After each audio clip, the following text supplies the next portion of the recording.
श्री परमात्मने नमः। सूत्र 13। मैं आभास रूप अहंकारी जीव हूँ, ऐसे भ्रम को एवं बाहर भीतर के भाव को छोड़कर तू कूटस्थ अचल स्थिर बोध रूप एवं अद्वैत आत्मा का विचार कर। आगे अष्टावक्र जनक से कहते हैं कि यह अहंकार सत्य नहीं है, यह आभास रूप है। इस आभास रूप अहंकार के कारण ही अपने को जीव समझता है एवं अपने को इसी भ्रम के कारण आत्मा से भिन्न समझता है। अतः तू इस भ्रम को छोड़ दे तथा साथ ही इस बाहर भीतर के भाव को भी छोड़ दे कि आत्मा अर्थात परमात्मा बाहर कहीं दूर आसमान में है या तेरे ही भीतर है। यह बाहर भीतर का भेद मन का ही है। आत्मा सर्वत्र है, बाहर भी है वह भीतर भी। तू केवल इस कूटस्थ स्थिर अचल बोध स्वरूप अद्वैत आत्मा का विचार कर। अष्टावक्र जनक की भ्रांति मिटाने हेतु कहते हैं कि ये तुम्हें जो विचार मिले हैं ये सब उधार हैं, दूसरों के हैं, तुम्हारे नहीं हैं। दूसरों के कहने पर झूठी मान्यता तुमने बना ली है कि मैं जीव हूँ, आत्मा मुझसे भिन्न है। कोई आत्मा को बाहर सृष्टि में कहता है, कोई आकाश में, कोई स्वयं के भीतर आदि। इन झूठी मान्यताओं से सब दुखी हो रहे हैं, उनके साथ तुम भी दुखी हो रहे हो। इन उधार ली हुई मान्यताओं को छोड़कर स्वयं जाग कर देख लो तो यह सारा भ्रम मिट जाएगा कि मैं कौन हूँ, वह आत्मा कहाँ है। केवल जागना मात्र है, नींद को खोलना मात्र है, ज्ञान दीपक को जलाना मात्र है और कुछ करना नहीं है। अष्टावक्र ने जो बाहर भीतर की बात कही है वह थोड़ी समझने की है। मनुष्य के बाहर एक जगत है, यह संपूर्ण सृष्टि जिसे कर्म जगत कहते हैं। मनुष्य का भी एक व्यक्तित्व है, बहिर्मुखी। वह हमेशा बाहर की ओर इस संसार को देखता है, वह स्वयं के भीतर नहीं जा सकता, उसका ध्यान में जाना कठिन है। ऐसा व्यक्ति कर्म योग के द्वारा आत्मा को उपलब्ध हो सकता है, अन्य विधि उसके लिए काम नहीं करेगी। कर्मयोग का अर्थ है निष्काम कर्म, आसक्ति का त्याग करके ईश्वर का कार्य समझकर कार्य करना। यह है बाहर का भाव। मनुष्य के भीतर तीन जगत और हैं। एक है विचारों का जगत, इसके भीतर है भाव जगत, व तीसरा आत्म जगत अथवा साक्षी जगत है। बुद्धिजीवी विचारों में जीता है, वह विचारों के साथ ध्यान का प्रयोग करके उस चैतन्य आत्मा तक पहुंच सकता है।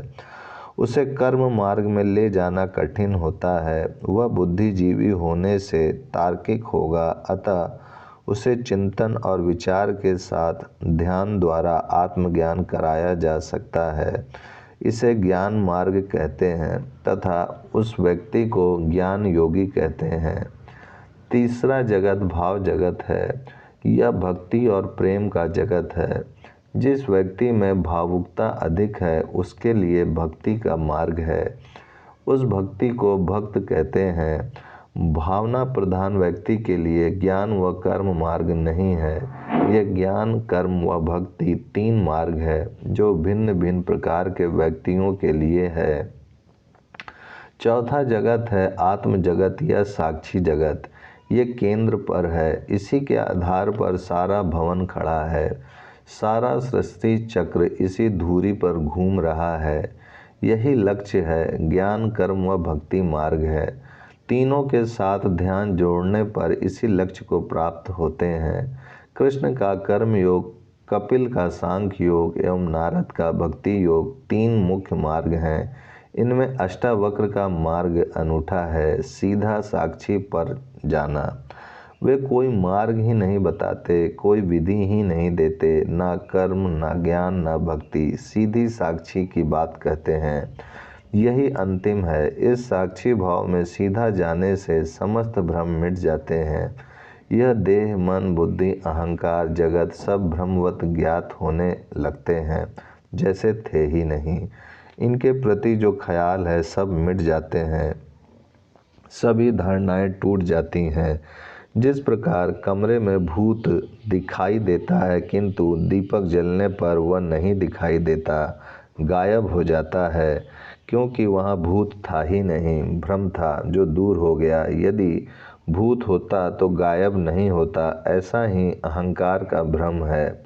इसे गिराने की अनेक विधियां हैं। भक्ति है ईश्वर की शरण में जाना, अपने को अकर्ता मानना, भिक्षान ग्रहण करना, अपने को तुच्छ समझना, नम्रता लाना, नमस्कार व साष्टांग दंडवत करना, चरणों में झुकना आदि अनेक विधियां अहंकार को मिटाने में काम लाई जाती हैं।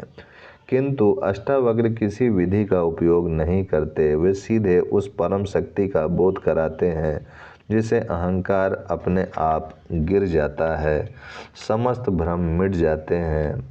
धर्म कोई परस्पर परंपरा नहीं है जिसे निभाना मात्र है, तथा परंपराएं भी धर्म नहीं है। धर्म शाश्वत है, सनातन है। आदमी ने धर्म नहीं बनाया, धर्म के द्वारा आदमी बनाया गया है। धर्म आदमी से भी पूर्व था, धर्म न्याया गया है। धर्म आदमी से भी पूर्व था, धर्म नया पुराना भी नहीं होता। अस्तित्व ही धर्म है। धर्म है मनुष्य की पूर्ण क्रांति, महाक्रांति। इससे मनुष्य पूर्ण रूपेण बदल जाता है। वह सत्य को उपलब्ध नहीं होता, स्वयं सत्य हो जाता है, ज्ञान हो जाता है। धार्मिक व्यक्ति पारंपरिक नहीं होता, वह परंपरा के अनुसार नहीं चलता, वह नई परंपराएं बनाता है। इसलिए इस परंपरा वाले जगत में उसे पसंद नहीं किया जाता। यही कारण था कि जीसस को सूली दी गई, मंसूर के हाथ पांव काटे गए, गांधी पर गोली चलाई गई, सुकरात को जहर दिया गया, मीरा को जहर दिया गया आदि। इस जड़ सृष्टि में चैतन्य का क्या उपयोग हो सकता है? अज्ञानियों की दुनिया में एक आध ज्ञानी का कहाँ निर्वाह हो सकता है? जहाँ अज्ञानता वरदान हो वहाँ बुद्धिमान होना भी मूर्खता है। इसलिए ज्ञानियों को इस दुनिया ने पसंद नहीं किया, वह उनकी हत्या की गई। इस सूत्र में अष्टावक्र आत्मा को कूटस्थ, स्थिर, अचल कहते हैं। यह आत्मा स्थिर है, अचल है, वह चलती नहीं। संसार चलता है। आत्मा केंद्र है, धुरी है। संसार परिधि है, परिधि ही चलती है, केंद्र या धुरी नहीं चलती है। धुरी के स्थिर रहने से ही संसार को गति मिलती है। परिधि पर गति सर्वाधिक होगी। वह ज्यों-ज्यों केंद्र के समीप जाते हैं, गति कम होती जाती है। अधार्मिक की गति सर्वाधिक होगी। वह ज्यों-ज्यों धार्मिक होता जाता है, गति कम होती जाती है। जितना राग, द्वेष, ईर्षा, लोभ, मोह, अहंकार अधिक होगा, उतनी ही गति तीव्र हो जाती है। ज्ञान की ओर यात्रा करने वाला सबको छोड़ता जाता है, जिससे गति कम हो जाती है। भौतिक विकास का सूत्र गति है, क्रियाशीलता है। अध्यात्म का सूत्र विश्राम है, शांति है। अमेरिका, रूस आदि सर्वाधिक गतिशील राष्ट्र हैं। भारत अध्यात्मवादी होने से इसकी गति कम हो गई, भौतिक समृद्धि प्राप्त नहीं कर सका। केंद्र और परिधि दोनों भिन्न दिशा मार्ग हैं। परिधि है विज्ञान, केंद्र है ज्ञान। ज्ञान के बिना विज्ञान के भी अच्छे परिणाम नहीं आ सकते। विज्ञान शक्ति मात्र देता है, उपयोग का ज्ञान नहीं देता, जिसके विनाशकारी परिणाम होते हैं। भस्मासुर को दिए गए कड़े जैसे सिद्ध होता है। यहाँ यह समझना आवश्यक है कि आत्मा स्थिर है, अचल है, किंतु वही धुरी है जिसके आधार पर यह समस्त सृष्टि चक्र चलायमान है। यदि धुरी न हो तो परिधि किसके सहारे चलेगी? हर गतिशील पदार्थ का एक केंद्र होता है जिससे उसको गति मिलती है। चक्रवात को भी गति केंद्र से मिलती है। पहिया धुरी से बंधकर ही चलता है। सौर मंडल का केंद्र सूर्य होता है। सूर्य का केंद्र निहारिका, निहारिका का केंद्र कोई गैलेक्सी होती है। सृष्टि में भी बिना केंद्र के कोई वस्तु नहीं चल सकती। जो कहते हैं कि केंद्र कोई नहीं है, कोई आधार नहीं है, सब अपने निज स्वभाव से हो रहा है, वे मूढ़ ही हैं। कबीर ने चलती चक्की यानी परिधि की बात कही तो उसके पुत्र कमाल ने केंद्र की बात कही। परिधि को शक्ति केंद्र से मिलती है। यह केंद्र स्वयं नहीं चलता, केवल शक्ति देता है, जिससे सृष्टि की समस्त क्रियाएं संचालित होती हैं। इस जड़ शरीर में जो गति है वह चेतन की ही है। यह केंद्र शक्ति ही नहीं, ज्ञान भी है। ज्ञान विहीन शक्ति ही पैशाचिक वृत्ति है एवं ज्ञान युक्त दैवी। शक्ति दोनों के पास है, किंतु भेद ज्ञान के कारण है। अष्टावक्र यही कह रहे हैं कि यह आत्मा कूटस्थ स्थिर है, जिसकी शक्ति से यह समस्त सृष्टि चल रही है, साथ ही बोध रूप भी है। फिर शक्ति व बोध भिन्न नहीं है, उसी आत्मा के हैं। दोनों को भिन्न मानना ही अज्ञान है। इस सूत्र में अष्टावक्र ने कूटस्थ, बोध स्वरूप एवं अद्वैत इन 3 शब्दों में समस्त सृष्टि की व्याख्या कर दी है। यही गुरु की महिमा है। ओम शांति शांति शांति।